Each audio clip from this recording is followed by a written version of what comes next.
Marguerite, aujourd'hui, tu reçois une bourse d'Alcoed de la Fondation de l'athlète d'excellence du Québec. Comment tu t'es sentie quand tu as reçu un téléphone cette année pour te dire qu'on allait encore te soutenir? Ah, j'étais vraiment contente parce que on a besoin de fonds dans notre sport pour faut voyager et tout, parce qu'il faut voyager pour les montagnes puis les compétitions.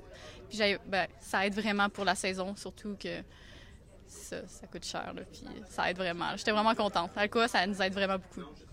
Combien de temps par année tu dois être à l'extérieur pour des compétitions ou des entraînements?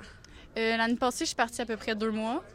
Avec l'école, c'est compliqué un peu, mais c'est quand même, ça se fait. Puis cette année, je sais pas, on va regarder, on va prendre ça plus relax pour plus d'entraînement parce que je me suis blessée. Là, je vais essayer de rattraper les autres filles. Puis pour l'année prochaine, recommencer le gros circuit avec les Coupes du Monde. Qu'est-ce qui est arrivé pour ta blessure? Mais pas cet été, l'autre d'avant, je me suis cassé 2 vertèbres dans le dos. Puis là, ça m'a pris 6 mois à revenir. Puis l'année passée, puisque j'ai fait toutes les compétitions, j'ai jamais eu le temps de rattraper les autres filles. Donc cette année, je vais surtout prendre le temps de me pratiquer pour les rattraper pour l'année prochaine, c'est ça. Comment tu fais pour garder le moral quand tu dois surmonter une blessure?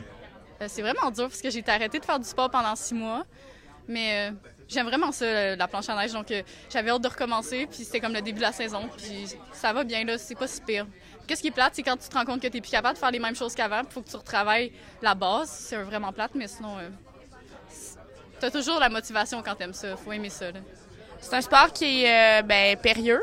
On se le cachera pas. Comment tu fais pour combattre tes peurs puis faire des manœuvres, justement, peut-être en revenant d'une blessure puis tout ça? Est-ce que c'est difficile? C'est quand même difficile. Il faut travailler sur ton courage. Je sais pas, là, quand tu es en haut d'un jump, tu as peur, tu regardes, tu es genre, je vais tomber.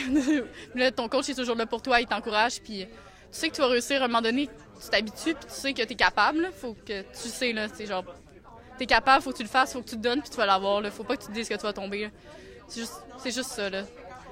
Est-ce que tu as des idoles dans ton sport? Pas vraiment. Non, pas vraiment. Mais sinon, non. J'aimais Spencer O'Brien, mais là, elle va arrêter. Mais je l'aimais vraiment parce qu'elle était comme naturelle, puis elle aimait ça pour avoir du fun, puis elle était pas trop compétitive, puis elle est vraiment gentille. À chaque fois que je la vois, elle me faisait un câlin, puis tout. C'était vraiment genre mon idole. Mais maintenant, je sais plus. Là. Pour les garçons, je sais pas. Puis c'est quoi ton rêve à long terme? À long terme, j'aimerais recommencer le circuit des Coupes du Monde, puis en faire pour de vrai toutes les compétitions. Puis sinon, juste avoir du fun pour de vrai. Il faut vraiment aimer ça. Là. Merci beaucoup. Félicitations pour ta bourse. Merci.